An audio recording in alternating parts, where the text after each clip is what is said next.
Hi guys, welcome to Sridharsh vlog. இன்றைக்கி ஈஸியாக பண்ணக்கூடிய தக்காளி சாதம் எப்படி செய்யலான்னு பார்க்கலாம் வாங்க. அதுக்கு ஃபஸ்ட்டு ஒரு அடிகனமான குக்கரில் ஒரு 2 டேபிள் ஸ்பூன் ஆயில் ஊற்றிட்டு ஒரு ஸ்கியூப் எடுத்து நெய் போட்டிருக்கேன். நெய் நல்லா உருங்கினதுக்கப்புறமா நான் இப்போ காட்டுற ஸ்பைசஸை அதில் கொட்டிட்டு, எப்போவுமே ஏலக்காய் வெடித்ததுக்கப்புறமா அதுக்கப்புறம் ஆனியன்லாம் சேர்த்தா சூப்பராக இருக்கும். ஏலக்காய் வெடித்ததுக்கப்புறமா நான் நீட்டுக்காக பெரிய வெங்காயம் வெட்டி வச்சுருந்தேன், ஒரு 3 வெங்காயம். அது நல்லா இப்படி கையை வச்சு உதுத்து விட்டு போட்டிங்கன்னா சீக்கிரம் கோல்டன் ப்ரௌன் ஆயிரும். இல்லாட்டினா அது உதிர்ந்து வரதுக்கே கொஞ்சம் டைம் ஆன மாதிரி இருக்கும்.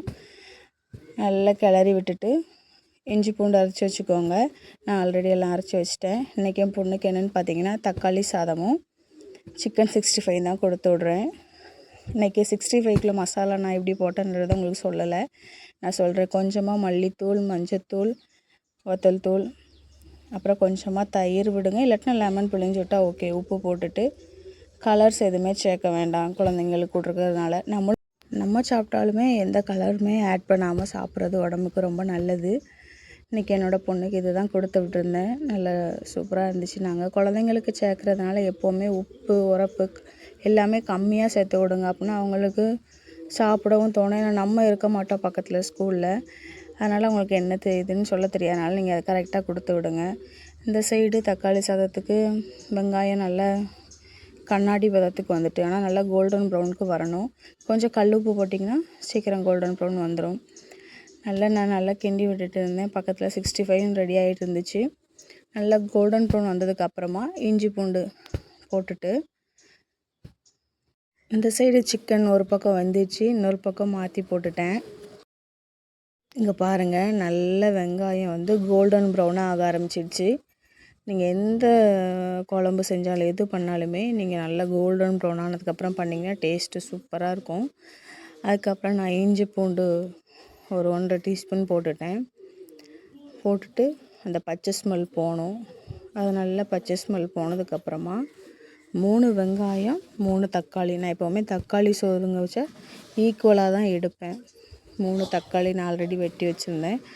அதையும் இதில் நல்லா கொட்டிட்டு, தக்காளி நல்லா குழைய வேகணும்.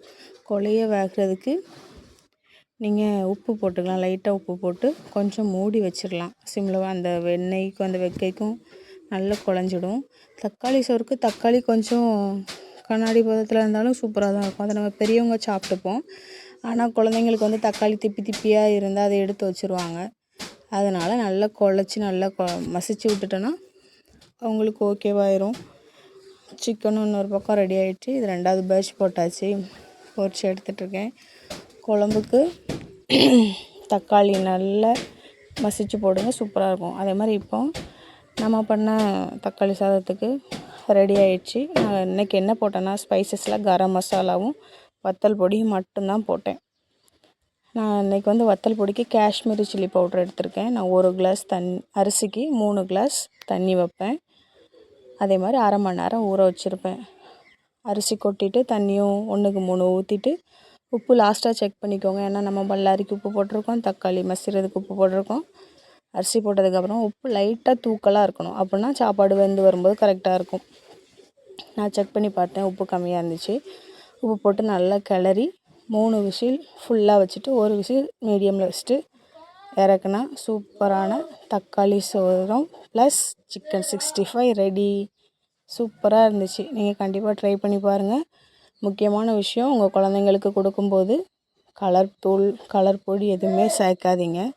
கண்டிப்பாக ட்ரை பண்ணி பாருங்கள். என் பொண்ணுக்கு இன்றைக்கி சாப்பாடு சூப்பராக இருந்துச்சுன்னு சொன்னால் ஃபுல்லாக சாப்பிட்டு வந்தாள். கண்டிப்பாக நீங்களும் ட்ரை பண்ணுங்கள்.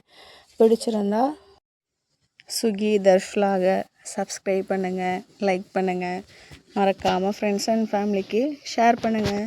தேங்க்யூ.